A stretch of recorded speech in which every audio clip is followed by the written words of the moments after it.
Le village de Vallombreuse sommeille au creux d'une vallée oubliée, encerclé par des forêts denses et d'anticollines. Les saisons y passent lentement, comme si le temps lui-même hésitait à s'y aventurer. À Vallombreuse, tout le monde se connaît, mais il est un lieu que tous s'efforcent d'ignorer, la maison du bout du chemin de Ronces, que les anciens appellent simplement la Muette. Construite en pierre grise, haute de 2 étages, flanquée de 13 fenêtres dont une jamais alignée avec les autres, la maison trône comme un vestige oublié du passé. Le lierre l'enlace comme une malédiction vivante, et sa porte, éternellement close, semble garder les secrets d'un autre monde. Chaque nuit, à exactement 3h13 du matin, ceux qui habitent à moins d'1 kilomètre jurent entendre des chuchotements. D'abord à peine audibles, comme un souffle, puis de plus en plus clairs. Certains mots sont compréhensibles. Bah, pourquoi es-tu revenu? Rends-le-moi. Oh. Mais ce qui glace le sang, ce n'est pas le contenu des murmures. C'est qu'ils ne semblent pas venir de l'intérieur, mais de partout à la fois. Les enfants sont mis en garde dès leur plus jeune âge, ne jamais s'en approcher, surtout la nuit. Les adolescents, eux, y voient un rite de passage, un défi à relever. Mais tous ceux qui ont osé franchir le portail rouillé en parlent avec des yeux changés, comme s'ils avaient vu quelque chose ou quelqu'un. Un garçon a perdu la parole pendant 2 semaines. Une fille, devenue insomniaque, gribouille encore aujourd'hui des dessins de fenêtres qui n'existent pas. Depuis les années 1900, aucun habitant ne s'est établi dans la maison. Aucun notaire n'ose gérer sa succession. Elle n'a plus de propriétaire, plus de passé officiel. Et pourtant, les rideaux bougent parfois, même sans vent. Les anciens disent que la maison choisit à qui elle parle, et que ceux qui l'écoutent trop longtemps n'en reviennent jamais vraiment. C'est dans ce climat de silence et de crainte qu'une étrangère revient au village. Son nom, Clara Dumont. Son métier, journaliste indépendante spécialisée dans les mystères non résolus. Son objectif, comprendre ce que cache la maison. Son erreur, croire que le mystère était à l'extérieur, et non en elle. À 28 ans, Clara Dumont n'est pas une aventurière née, mais une femme blessée, lucide, portée par une obsession, dévoiler ce que les autres préfèrent taire. Après plusieurs années à sillonner la France pour documenter des lieux étranges et des histoires refoulées, elle revient à Vallombreuse, son village natal, qu'elle a quitté à 16 ans après une dispute brutale avec sa mère. Son retour n'est pas dû au hasard. Sa mère vient de mourir dans des circonstances troubles, juste devant la Muette, sans qu'on puisse expliquer pourquoi elle s'y trouvait cette nuit-là. Clara est pragmatique, cartésienne, peu encline aux superstitions, mais hantée par une chose. Un cauchemar récurrent depuis l'enfance, toujours le même. Une fenêtre entr'ouverte. Des voix. Une main blanche tapie dans l'ombre. Elle pense y voir une coïncidence. Mais la maison, elle, y voit un appel. Horloger à la retraite, Émile Laurier, 81 ans, est le plus ancien habitant du village. Toujours vêtu d'un manteau trop grand et d'un foulard gris, il est considéré comme un excentrique, mais respecté pour sa mémoire des lieux. Il fut le dernier à entrer dans la maison de son plein gré, en 1967. Il n'en parle jamais. Du moins, pas à voix haute. Mais lorsqu'il voit Clara, il blanchit. « Tu ressembles trop à elle », murmure-t-il. « À qui ?» Clara ne le saura pas tout de suite. Émile possède un vieux carnet en cuir, rempli de croquis de la maison, de cartes du terrain, et de symboles occultes qu'il ne comprend pas lui-même. Il sait des choses. Mais certaines vérités, dit-il, ne doivent pas être réveillées avant l'heure. La maison n'a pas de nom officiel, mais tout le monde l'appelle la Muette. Pourtant, elle chuchote chaque nuit. Elle semble avoir sa propre conscience, sa logique intérieure, et une mémoire plus ancienne que le village lui-même. Ses fenêtres changent parfois de reflet selon l'observateur. Son grenier n'est jamais à la même place. La 13e fenêtre, surtout, est étrange. Elle n'apparaît qu'à certaines personnes, selon des critères inconnus. On dit qu'elle ne laisse jamais sortir ceux qui osent la regarder de trop près. On ne le voit pas encore, mais sa présence se ressent. Des dessins griffonnés sur les murs. Des jouets retrouvés dans des endroits impossibles. Des rires qui résonnent dans le lointain. Il cherche quelque chose. Ou quelqu'un. Et Clara pourrait bien être celle qui l'attend depuis toujours. Le ciel était d'un noir parfait, sans étoiles, comme si la nuit elle-même retenait son souffle. Clara venait d'installer son matériel. Un enregistreur numérique haute sensibilité, un micro directionnel, une lampe frontale, et son carnet de notes. Elle avait décidé de passer la nuit dans sa voiture, garée à une 50aine de mètres de la maison, juste à l'entrée du sentier de Ronces. Une sorte de premier contact. Rien de trop risqué. Elle lançait le tout premier épisode de son nouveau projet. Un podcast immersif intitulé « Lieu maudit ». et la maison abandonnée de Vallombreuse serait l'épisode pilote. Minuit. Tout était calme, à l'exception du grincement des arbres et du cri lointain d'un hibou. 1h17, Clara réécoute ses premières prises. Rien. Que le silence. 2h50, un vent léger se lève. La température chute brutalement. 3h13, l'instant que tout le village redoute. L'enregistreur s'active seul. Clara n'y touche pas. Une lumière rouge s'allume sur le boîtier. Et dans son casque, un son grésille. D'abord un souffle. Puis, un mot. Clara. Elle retire aussitôt le casque, surprise. Elle pense à une interférence. Mais l'appareil continue d'enregistrer. Sur les ondes, une voix d'enfant. Très douce. Très lente. Tu es là. Tu as mis du temps. Clara se fige. Ce n'est pas une hallucination auditive. C'est sa voix à elle qu'on entend répondre, sauf qu'elle n'a rien dit. Je suis revenu. Tu m'as oublié. Clara coupe tout. Panique froide. Elle efface les pistes. Redémarre l'appareil. Vérifie ses câbles. Rien ne semble anormal. Elle tente de rationaliser. Peut-être un souvenir audio préenregistré. Peut-être un bug de l'appareil. Une farce. Et pourtant, lorsqu'elle relève les yeux vers la maison, la 13e fenêtre, celle du grenier qu'on ne voit qu'en pleine lune, est grande ouverte. Et derrière, une silhouette blanche regarde dans sa direction. Immobile. Clara quitte les lieux précipitamment. Mais cette nuit-là, en réécoutant l'enregistrement chez elle, un nouveau détail glace son sang. En arrière-plan, dans le souffle des murmures, elle distingue la voix de sa mère, répétant une phrase qu'elle n'a jamais entendue de son vivant. Ce n'est pas un lieu. Clara. C'est un souvenir. Depuis cette nuit-là, rien n'est plus normal. Clara dort peu. Ou plutôt, elle croit dormir, mais se réveille chaque nuit à 3h13, exactement. Même sans alarme. Même après avoir pris un somnifère. Toujours avec la même sensation. Quelqu'un l'a appelée. Et chaque fois, elle note quelque chose d'étrange dans son carnet. Un rêve flou, où elle monte un escalier qui ne finit jamais. Un mot griffonné au réveil, sans se souvenir l'avoir écrit. N'oublie pas. Une douleur dans la nuque, comme une main invisible posée pendant la nuit. Chez sa mère, où elle loge temporairement, Clara découvre des choses qu'elle n'avait jamais vues. Une boîte en bois verrouillée, cachée sous les lattes du plancher. À l'intérieur, une vieille photo noircie, où l'on distingue une femme enceinte, debout devant la maison, la 13e fenêtre grande ouverte au-dessus d'elle. Une lettre déchirée, à moitié brûlée dans la cheminée. Seuls quelques mots sont lisibles. Ne laisse pas Clara y entrer, sinon elle se souviendra. Clara commence à se poser une question qu'elle n'avait jamais osé formuler. Et si tout cela ne datait pas d'aujourd'hui?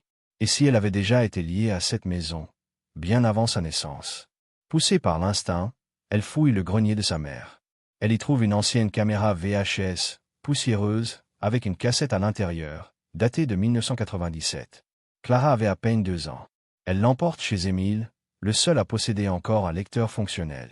Sur l'écran, l'image est floue, tremblante. On entend une femme rire.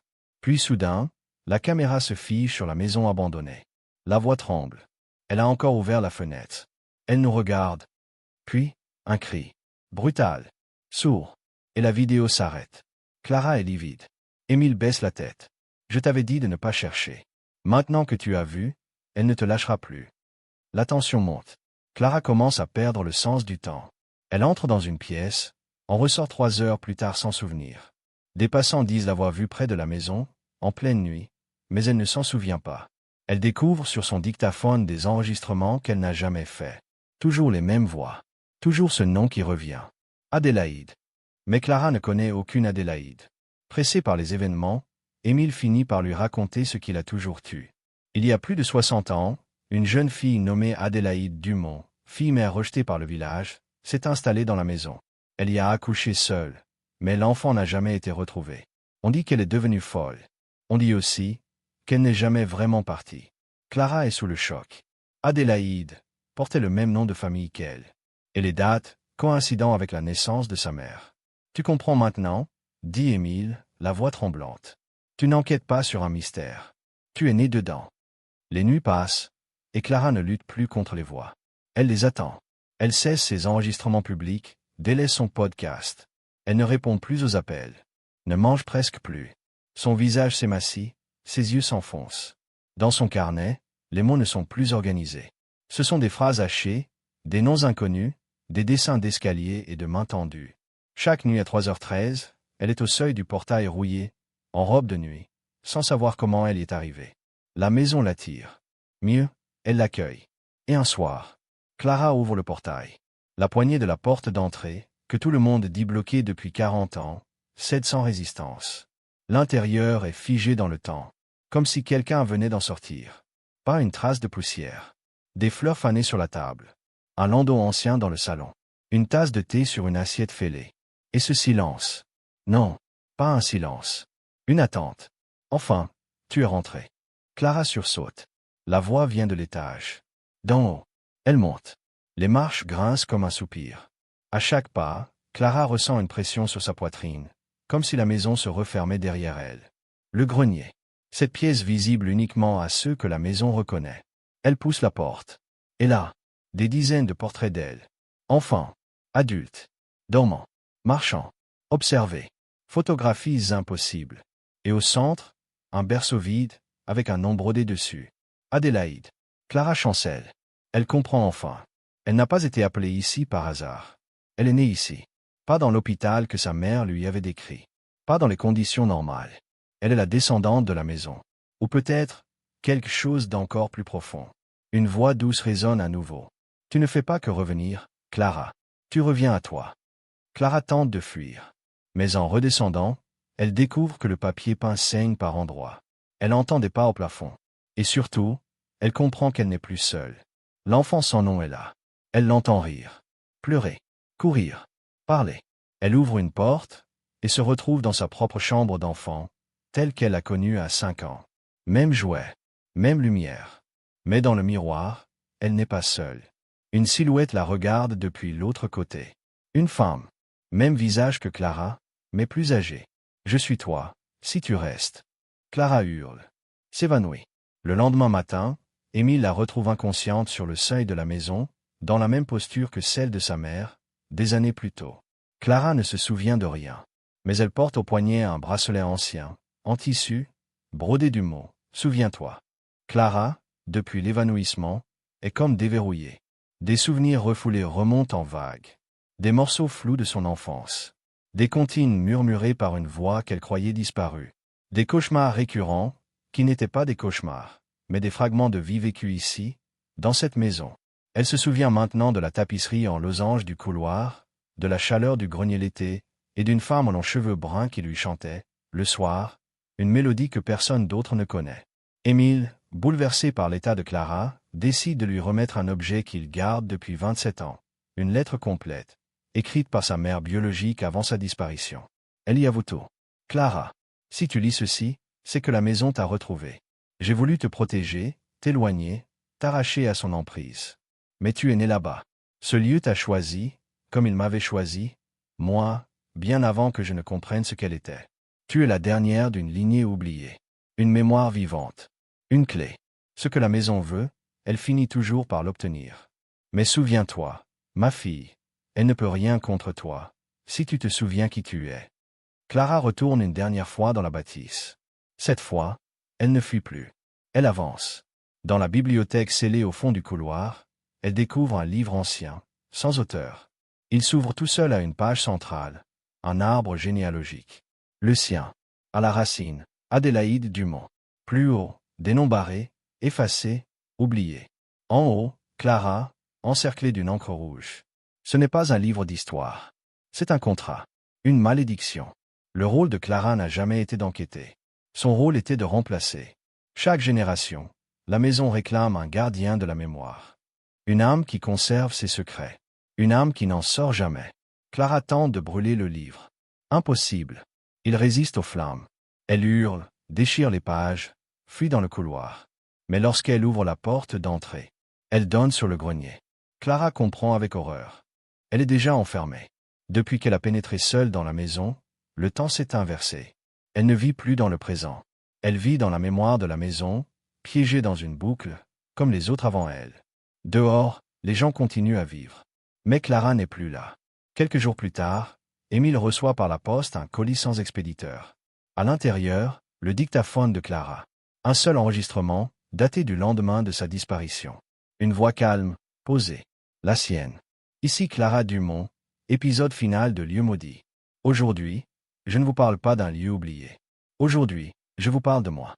Car parfois, ce que l'on cherche dans les ténèbres n'est pas une vérité, mais notre reflet, déformé, brisé et irrémédiablement lié à ce qu'on voulait fuir. Si vous écoutez ceci, souvenez-vous, certaines maisons ne sont pas hantées par des esprits. Elles sont hantées par vous. Clara, piégée dans la mémoire de la maison, marche désormais dans un lieu mouvant. Les pièces changent d'ordre. Les couloirs s'allongent. Les horloges tournent à l'envers. Elle comprend que la maison n'est pas un simple bâtiment, mais un esprit, une entité vivante, nourrie des peurs, des non-dits, des secrets de ses habitants. Et elle est désormais au centre de son cœur. Clara est guidée par des murmures qui ne lui font plus peur. Tu n'es pas ici pour mourir, Clara. Tu es ici pour choisir. Au sommet de l'escalier infini, une pièce circulaire. Mur de miroir. Chacun reflète une Clara différente. Enfant, adulte, vieille femme, morte, absente, folle, libre. Et au centre, une silhouette assise dans un fauteuil. Une femme en robe noire, longue chevelure, le dos tourné. Clara s'approche. Adélaïde. La femme se retourne. Et c'est le visage de Clara. La silhouette parle d'une voix douce. Tu crois être descendante. Mais tu es réincarnation. Tu es moi, Clara. Ou plutôt, ce que j'aurais été, si on m'avait laissé vivre. J'ai été effacé. Ma mémoire piégée ici. Alors la maison m'a gardé, jusqu'à ce que tu reviennes. Clara, bouleversée, voit les souvenirs d'Adélaïde s'ancrer en elle. Le rejet du village. L'accouchement dans la solitude. Le bébé enlevé, dont personne ne parla plus. Et la mort, ou peut-être la fusion, avec la maison. Adélaïde tend la main. Reste. Deviens le nouveau pilier. La mémoire. Tu ne souffriras plus jamais. Plus de peur. Plus d'abandon. La maison te gardera. Mais derrière elle, un miroir brisé, avec une lumière blanche pulsant à travers. Clara comprend. Si elle traverse ce miroir, elle quitte la maison, mais oublie tout. Sa vie. La vérité. Les réponses. Si elle reste, elle devient l'âme du lieu, et la maison continue. Elle pose sa main sur le miroir. Le verre la coupe. Du sang perle. C'est ça, la mémoire. Ça fait mal. Mais ça libère. Elle se retourne une dernière fois vers Adélaïde. Merci de m'avoir ramené à moi. Mais maintenant, je pars. Et elle traverse. Un cri retentit. Les miroirs éclatent. La maison tremble. Le grenier brûle. Et Clara ouvre les yeux, allongée dans l'herbe, devant les ruines fumantes de la vieille bâtisse. Émile est là. Il pleure. Il la serre dans ses bras. Elle est revenue. Clara, un an plus tard, publie un livre intitulé « La maison aux 13 fenêtres, ce que j'ai vu quand j'ai oublié qui j'étais ». Elle ne se souvient pas de tout. Mais elle sait une chose. Ce ne sont pas les maisons qui sont hantées. Ce sont les mémoires qu'on y enterre. Clara vit désormais dans une petite maison à l'extérieur du village, loin de l'ancienne demeure qui a été déclarée instable et rasée. Elle donne des conférences, parle de la mémoire traumatique, de l'histoire oubliée des femmes du passé, et de son expérience dans « La maison aux 13 fenêtres », un best-seller qui fascine autant qu'il effraie. Elle semble apaisée. Mais parfois, au détour d'un mot, d'un regard, un frisson traverse son visage. Comme si tout ce qu'elle racontait n'était pas entièrement derrière elle. Lors d'une séance de dédicace à la bibliothèque municipale, une vieille femme lui remet un cadre en bois. C'était dans le grenier de ma sœur, retrouvé après sa mort. Je crois qu'il est à vous. Clara ouvre le cadre. Une vieille photo en noir et blanc. La façade de la maison. Mais à la fenêtre du grenier, on distingue une silhouette. Une petite fille. Avec ses traits. Son regard. Et derrière elle, une femme en robe noire. Clara recule. Les autres ne voient qu'une tache floue. Mais elle sait. Ce soir-là, Clara relance son podcast pour un dernier épisode. La voix est lente. Grave. Intime.